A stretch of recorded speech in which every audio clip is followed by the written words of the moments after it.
Harapan para investor melihat pasar saham kita mencetak rekor di akhir tahun 2024 kandas sudah.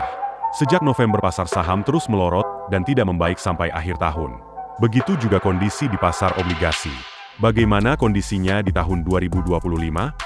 Apa yang sebaiknya investor lakukan untuk menghadapinya? Berikut ini tips dan analisis dari Yekti Dewanti, Head of Investment and Research BNI Asset Management.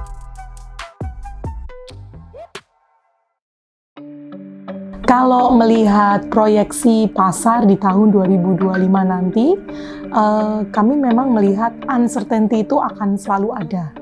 Namun hal yang menjadi fokus atau yang menjadi istilahnya ketidakpastian apa utama yang mendrive pergerakan pasar, itu khususnya karena Trump kembali terpilih. Dan Trump kembali terpilih ini kemarin sejak November membuat pasar, baik pasar saham maupun pasar obligasi itu menjadi lebih bergejolak. Nah, ini memasuki kuartal 1 2025, awal tahun 2025, tentunya ini juga menjadi faktor yang taking account dari para investor untuk lebih berhati-hati. Karena ada uncertainty policy. Uncertainty policy-nya apa? Baik dari sisi faktor fiscal spending-nya yang akan lebih agresif dan ada penurunan pajak. Tapi yang lebih mempengaruhi pada negara-negara lain sebagai partner dagang Trump atau Amerika itu adalah dari sisi bagaimana perang dagang atau kenaikan tarif impor yang akan terjadi antara Amerika dengan khususnya 3 negara utama, yakni China, kemudian Kanada, dan Meksiko. China sendiri diperkirakan akan potensi kenaikan tarif sampai dengan 60% untuk beberapa barang yang memang US itu sangat punya trade deficit cukup melebar dengan China. Sedangkan untuk Kanada dan Meksiko karena merupakan negara perbatasan dengan US. Nah, kemudian bagaimana ini impact-nya pada Indonesia sendiri? Tentunya ada yang sifatnya jangka pendek dan ada yang sifatnya jangka menengah ke panjang. Kalau untuk jangka pendek, berarti dengan adanya uncertainty policy ini mengakibatkan yang namanya pasar keuangan dunia itu menjadi lebih bergejolak. Terlihat dari sisi pergerakan pasar saham, kemudian juga dengan pergerakan pasar obligasi yang ditandai dengan pergerakan yield US Treasury. Yield US Treasury itu tetap bertahan di level yang sangat tinggi. Saat ini itu pada level 4,5% dibandingkan dengan akhir Desember 2023 lalu yang sebesar 3,8%. Nah, kalau yieldnya tinggi, berarti level pasar obligasi SUN, Surat Utang Negara Republik Indonesia, juga masih tinggi. Makanya sekarang gerakannya tetap bertahan di level 6,9 sampai dengan 7% untuk tenor 10 tahun. Tahun lalu, Desember 2023, kita punya SUN untuk tenor 10 tahun itu hanya sekitar 6,48. Jadi yield cenderung naik gitu karena ada uncertainty. Di mana uncertainty tadi dari sisi potensi perang dagang, kemudian dari sisi inflasi outlook ke depannya. Di mana kalau dari beberapa data indikator ekonomi Amerika yang dirilis, itu cenderung memang menunjukkan satu penurunan dari sisi inflasi maupun core inflation. Tapi dengan adanya potensi tahun depan yang masih uncertainty dari perang dagang ini mengakibatkan inflasi outlook di US market sendiri mengalami kenaikan. Nah, ini tentunya yang membuat yield tetap bertahan tinggi. Yang kedua, dengan kondisi fiskal defisit yang melebar, tentunya dengan adanya fiskal defisit itu, US government masih perlu untuk menerbitkan surat utang US Treasury-nya. Sehingga ini menambah risiko supply di market. Itu jangka pendek. Jangka menengah ke panjangnya, tentunya kalau dengan adanya uncertainty ini dan apabila terjadinya kenaikan tarif itu betul-betul terjadi, mengakibatkan ekonomi dunia itu menjadi melambat, khususnya ekonomi China, karena sebagai partner dagang utama dengan US dan Meksiko tentunya, sebagai negara perbatasan. Nah, China sendiri kita punya ekspor-impor yang cukup besar dengan China. Walaupun Indonesia itu tetap terdiversifikasi, kita ada ekspor ke Jepang, Singapura, Amerika gitu. Tapi ke China itu salah satu partner dagang utama kita karena kita banyak ekspor komoditas, ya kan, seperti batu bara, CPO, dan lain-lain itu sekitar 18-20%. Belum lagi foreign direct investment dari China ke Indonesia itu sebenarnya 2-3 tahun terakhir tuh masuknya cukup masif itu dari China. Nah, tentunya apa yang terjadi di China menghambat recovery ekonomi di China tentunya juga akan secara tidak langsung dalam jangka menengah juga bisa mempengaruhi Indonesia. Jadi setiap 1% perlambatan ekonomi di China itu akan mempengaruhi sekitar 11-17 basis point perlambatan ekonomi di Indonesia. Estimasi dari sisi economic growth-nya.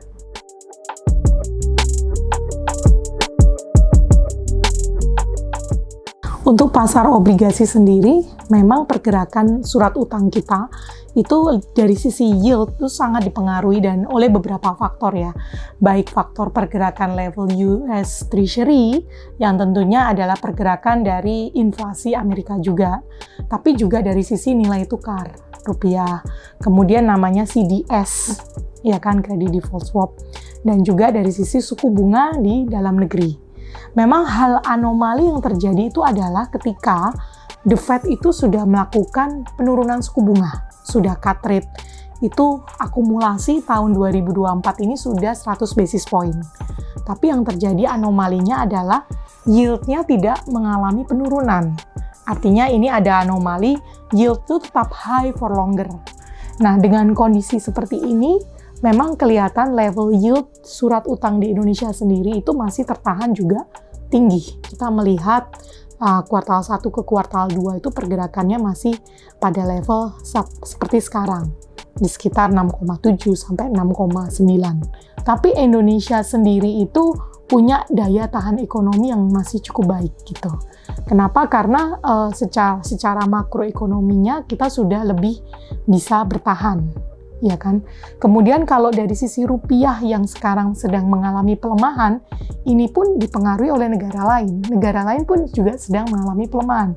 Jadi apa yang terjadi rupiah melemah saat ini ke 16.100, 16.200, itu tidak hanya terjadi di Indonesia, tapi juga terjadi di banyak negara lain karena indeks dolar itu lagi strong ke level 107 sampai 108. Jadi hal ini memang faktor drivennya adalah eksternal faktor, di mana pada some point in time, misalnya nanti memasuki kuartal 3 ke kuartal 4 tahun 2025, harusnya tekanan-tekanan risiko itu mulai mereda gitu.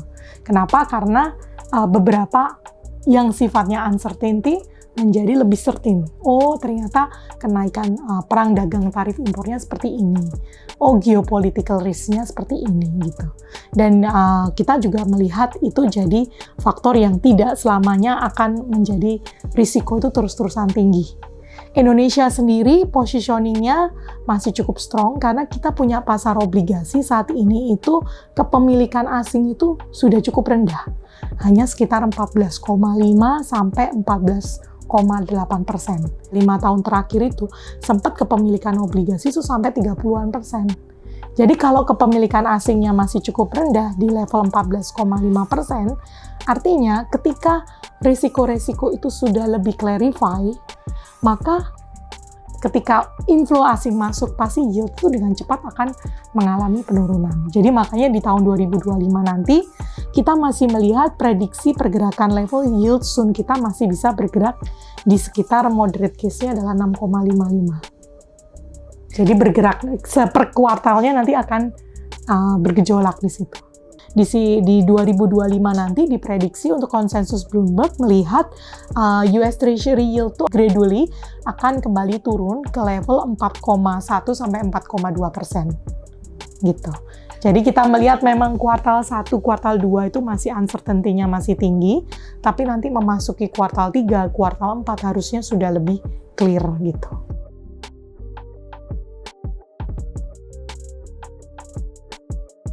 Sama dengan di pasar obligasi sebenarnya relatif align karena kelas aset kita itu dilihat oleh investor asing sebagai emerging market kelas aset gitu. Nah, karena Trump baru akan dilantik di Januari 2025 nanti, uncertainty-nya sama, masih akan cukup tinggi juga di pasar saham gitu. Sehingga kita melihat pada kuartal 1, relatively pergerakannya kita juga melihat lebih alokasinya lebih defensif dulu pergerakannya gitu. Sambil kita nanti berangsur-angsur melihat kondisi risiko-risiko itu sudah lebih clarify, berarti kita ada momentum peluang untuk kembali akumulasi secara bertahap.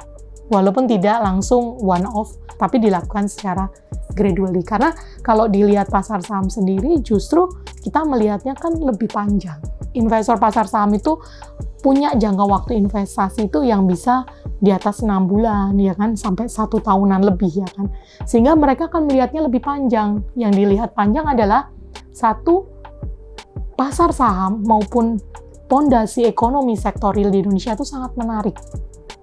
Bahkan ketika saya banyak bertemu dengan beberapa investor asing dari berbagai negara, itu mereka masih sangat tertarik dengan Indonesia.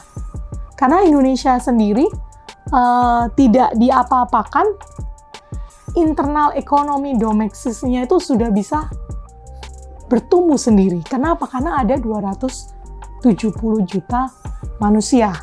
Demografinya masih muda, dan kelas middle income-nya juga cukup meningkat ke depannya.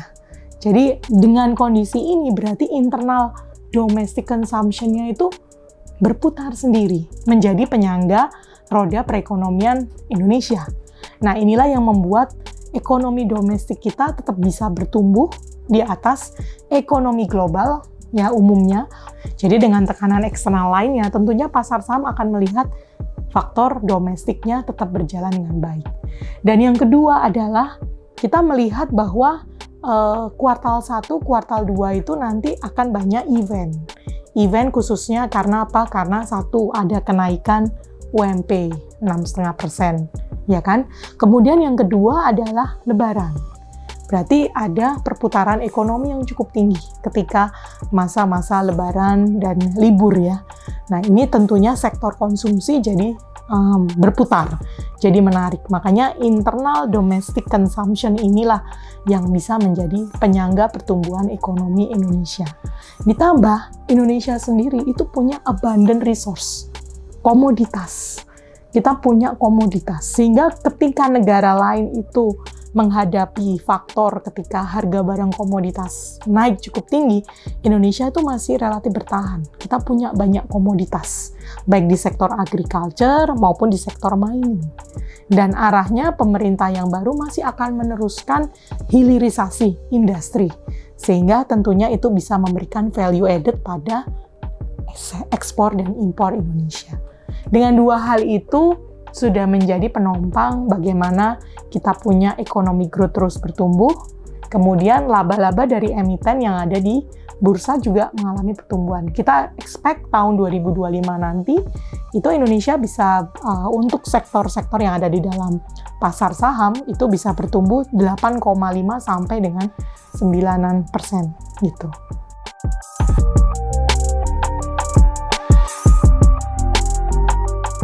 Kalau untuk investor sendiri, yang pertama gejolak pasar yang terjadi ini kan nggak mungkin diabaikan ya. Nah, namun bisa dilihat penyebabnya apa? Penyebabnya adalah lebih banyak dari faktor eksternal. Kalau dilihat ekonomi domestiknya masih berputar. Kalau kita pergi ke industri, ke retail mall, ya kan, ke hospital, ke sekolah, semua masih berputar. Nah, itulah yang menyebabkan walaupun ada gejolak yang lebih di-drive eksternal faktor, kita melihat di Indonesia sendiri masih bisa bertumbuh, masih bisa providing EPS growth yang baik tahun 2025 nanti.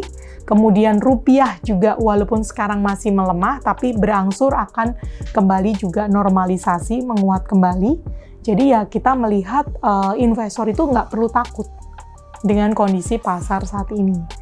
Justru mereka bisa melihatnya sebagai adanya opportunity untuk bisa kembali lagi melihat portfolio investasinya mereka, kembali lagi melihat bagaimana profil risikonya dan jangka waktu investasinya mereka. Jadi kalau mereka punya jangka waktu investasi yang pendek, yang tentunya karena ada kebutuhan yang mendesak atau kebutuhan keluarga apapun itu, berarti dialokasikan alokasi investasinya ya udah yang lebih defensif, misalnya reksadana pasar uang yang memang untuk sangat tepat untuk digunakan ketika investor hanya menyimpan dalam waktu beberapa bulan. Tapi kalau investor ini punya jangka waktu investasi yang lebih panjang, misalnya untuk menyiapkan pensiun, biaya sekolah anak, maupun untuk misalnya adalah persiapan ibadah beberapa tahun lagi. Tentunya melihat kondisi pasar saat ini menjadi lebih menarik karena bisa mendapatkan efek-efek investasi dengan valuasi yang rendah. Valuasi di IHSG saat ini itu kisarannya hanya sekitar 12,8 sampai 14-an kisaran pergerakannya dibandingkan dengan indeks S&P 500 yang sudah PE ratio-nya itu udah 22 kali. Dan saya sempat ketemu dengan orang yang asing pun, mereka bilang US market ini tiap tahun 16%, 20%, PE ratio-nya udah nggak masuk akal gitu, udah 22 kali, sehingga mereka sendiri berancang-ancang untuk melihat negara-negara emerging market yang providing valuasi yang menarik, dan di Indonesia ada gitu valuasi menarik ya. Kemudian dari sisi growth, economic growth-nya akan recover ya kan, tidak hanya internal economic growth, tapi ke depan setelah pemilu selesai, pemerintah sudah berlangsung, investment itu akan kembali masuk ke Indonesia di sektor real. Nah, itu akan mendorong ekonomi lagi, gitu kan. Nah, itu yang bikin kemudian malah momentum seperti ini bisa dimanfaatkan untuk kembali mengakumulasi efek-efek yang valuasinya sudah rendah. Ya, ditambah kepemilikan asing nih. Kepemilikan asing juga di pasar obligasi tadi masih 14%. Dulu sempat 33%. Dan di pasar saham, kepemilikan asing itu juga udah turun sekitar 37%. Dulu sempat 45% gitu.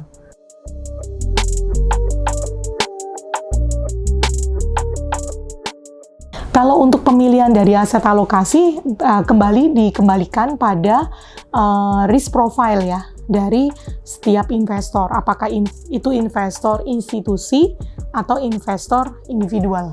Tapi kalau kita melihat kacamata secara umum, untuk kuartal 1 sama kuartal 2, kita itu lebih memilih alokasi investasinya masih sifatnya defensif.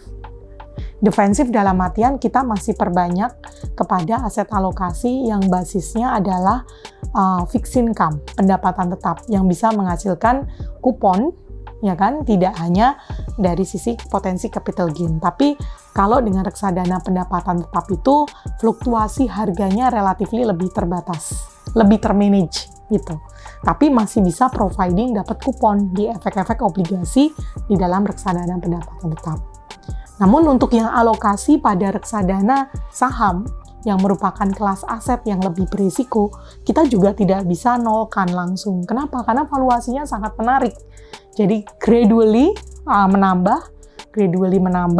di reksadana saham, kita bisa melihat bahwa setelah akhir tahun, momen di kuartal 1, kuartal 2, itu banyak emiten yang melakukan pertanggungjawaban laporan keuangan. Berarti ada rapat umum pemegang saham, dan itu akan disampaikan laba tahunan, kemudian pembagian dividen. Jadi kita bisa memilih efek-efek saham, udah valuasinya menarik, ya kan? Sektornya yang bagus, dan bisa bagi dividen.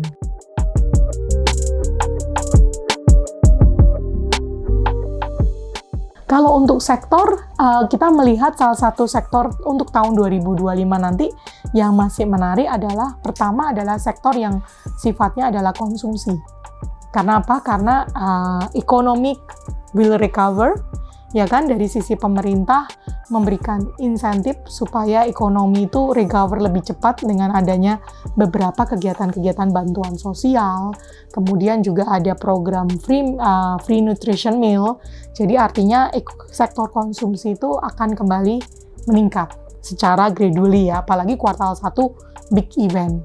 Nah, yang kedua adalah sektor-sektor yang juga dapat benefit ketika dolar menguat. Jadi sektor yang basisnya komoditas, energi, Tapi kita lebih selected berdasarkan dengan fundamental tiap company-nya.